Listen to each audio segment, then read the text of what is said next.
11 मार्च 2011 Japan के इतिहास में दर्ज एक ऐसा दिन जब कुदरत के कहर और इंसानी चूक ने मिलकर एक ऐसी त्रासदी को जन्म दिया जिसे आज फुकुशिमा न्यूक्लियर डिजास्टर के नाम से जाना जाता है। इस घटना को जापान का चेरनोबिल कहा गया, एक ऐसा हादसा जिसने न सिर्फ देश बल्कि पूरी दुनिया को हिलाकर रख दिया। फुकुशिमा की कहानी सिर्फ एक न्यूक्लियर पावर प्लांट के नष्ट होने की नहीं है, बल्कि एक ऐसी चेतावनी है जो आज भी गूंज रही है कि हम चाहे जितनी तकनीकी तरक्की कर लें, अगर लापरवाही बरती जाए तो सब कुछ खत्म हो सकता है।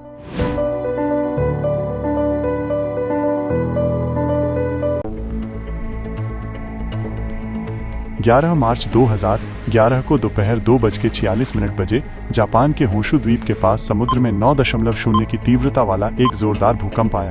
ये जापान के इतिहास में दर्ज सबसे बड़ा भूकंप था। भूकंप से जमीन हिली और इमारतें कांप उठी। कुछ ही मिनटों में 15 मीटर ऊंची सुनामी लहरें जापान के उत्तर पूर्वी तट से टकराईं। इन लहरों ने Fukushima Daiichi nuclear power plant को अपनी चपेट में ले लिया। ये संयंत्र, जो जापान को ऊर्जा प्रदान करने वाला था, अब एक राष्ट्रीय संकट का केंद्र बन गया। भूकंप आते ही न्यूक्लियर प्लांट के रिएक्टर सुरक्षा के तहत शटडाउन हो जाते हैं, यानी बिजली बनना बंद हो जाता है। लेकिन असली खतरा तब शुरू होता है जब सुनामी बैकअप जनरेटर और कूलिंग सिस्टम को तहस नहस कर देती है। तीनों सक्रिय रिएक्टर यूनिट 1, 2, 3 का तापमान तेजी से बढ़ने लगता है। कूलिंग फेल होते ही कोर मेल्टडाउन की प्रक्रिया शुरू हो जाती है, यानी न्यूक्लियर फ्यूल पिघलने लगता है। धीरे धीरे हाइड्रोजन गैस इकट्ठा होती है और फिर होते हैं जोरदार धमाके। एक एक करके रिएक्टर बिल्डिंग्स का ढांचा उड़ने लगता है। रेडियो एक्टिव गैसें वातावरण में फैलने लगती हैं। अब ये सिर्फ एक तकनीकी समस्या नहीं रही, ये एक ह्यूमन डिजास्टर बन चुका था। सरकार तुरंत कार्रवाई करती है। पहले 3 किलोमीटर, फिर 10 और फिर 20 किलोमीटर की परिधि में रह रहे लोगों को इलाका खाली करने का आदेश दिया जाता है। कुल मिलाकर 1,60,000 से ज्यादा लोगों को अपना घर छोड़ना पड़ता है, कुछ को कुछ हफ्तों के लिए तो कुछ को हमेशा के लिए। निकासी इवैक्यूएशन के दौरान हड़कंप मच जाता है। लोग अपनी जिंदगी और अपने परिवार को बचाने के लिए भागते हैं। इस आपाधापी में कई बुजुर्गों और अस्पताल में भर्ती मरीजों की जान चली जाती है, रेडिएशन से नहीं बल्कि डर, ठंड और अफरा तफरी से। रेडियो एक्टिव आयोडीन 131, सीजियम -137 और स्ट्रोंशियम 90 जैसे खतरनाक तत्व हवा, पानी और मिट्टी में मिल चुके थे। वैज्ञानिकों का कहना था कि रेडिएशन का स्तर चेरनोबिल जितना भयानक नहीं था, लेकिन लंबे समय में इसका असर पड़ सकता है। सबसे ज्यादा नुकसान मानसिक स्वास्थ्य को हुआ। लोग डर के मारे अस्पतालों में पहुंचने लगे। माताओं ने बच्चों को बाहर खेलना बंद कर दिया। किसान अपनी फसलें फेंकने को मजबूर हो गए। रेडिएशन दिखता नहीं, लेकिन उसका डर लोगों के जहन में जिंदा रहता है।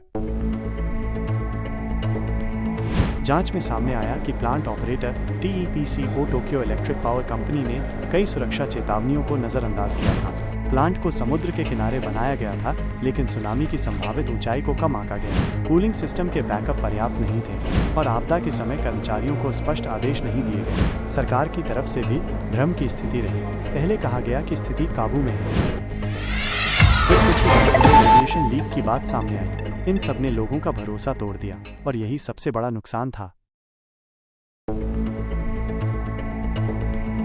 रेडियो एक्टिव मलबे को हटाना, दूषित पानी को साफ करना और जमीन को दोबारा इस्तेमाल के लायक बनाना, ये सब 1 या 2 साल का काम नहीं था। 10 साल से ज्यादा हो गए हैं, लेकिन त्रासदी के निशान अब भी गहरे हैं। प्लांट अब भी निष्क्रिय पड़ा है। हजारों टन रेडियो एक्टिव पानी अब भी बड़े बड़े स्टोरेज टैंकों में जमा है। स्थानीय लोग अब भी अपने घरों को लौट नहीं पाए हैं। इस सफाई अभियान की लागत 20 ट्रिलियन येन से ज्यादा आंकी गई है, जो कि लगभग 180 अरब अमेरिकी डॉलर के बराबर है। अनुमान है कि ये काम 30 से 40 साल तक चल सकता है।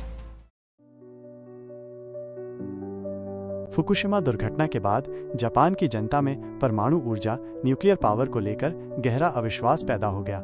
हजारों लोगों ने विरोध प्रदर्शन किए, सरकार से जवाब मांगा और TEPCO Tokyo electric power company के खिलाफ कानूनी कार्रवाई भी शुरू हुई। सरकार को जनता के दबाव में आकर अपनी परमाणु नीति, न्यूक्लियर पॉलिसी की समीक्षा करनी पड़ी। इसके परिणाम स्वरूप कई रिएक्टर बंद कर दिए गए, सुरक्षा मानक और सख्त बनाए गए। नवीकरणीय ऊर्जा, रिन्यूएबल एनर्जी पर अधिक जोर दिया जाने लगा। हालांकि सबसे बड़ा सवाल यही रहा, क्या अगली बार हम ऐसी किसी आपदा के लिए और बेहतर तैयारी कर पाएंगे? आज भी फुकुशिमा के कई इलाके वीरान पड़े हैं। भले ही कई जगहों पर रेडिएशन का स्तर अब सामान्य हो चुका है, लेकिन लोगों का भरोसा अब भी नहीं लौटा है। हर साल मार्च में पीड़ित परिवार अपने प्रियजनों को याद करने के लिए इकट्ठा होते हैं। वे कैंडल मार्च निकालते हैं, स्कूल यूनिफॉर्म पहनते हैं और वही सवाल दोहराते हैं, क्या ये त्रासदी टाली जा सकती थी? क्या इंसान ने अपने लालच और घमंड में ज्यादा आगे नहीं बढ़ लिया? फुकुशिमा आपदा हमें याद दिलाती है कि हम चाहे कितने ही स्मार्ट सिस्टम बना लें, अगर उन पर सही देखरेख न हो तो तकनीक भी एक बड़ा खतरा बन जाती है। ये हादसा सिर्फ जापान के लिए नहीं बल्कि हम सबके लिए एक चेतावनी है, क्योंकि अगला फुकुशिमा कहीं भी हो सकता है अगर हम सचेत न रहें। क्या आप तैयार हैं?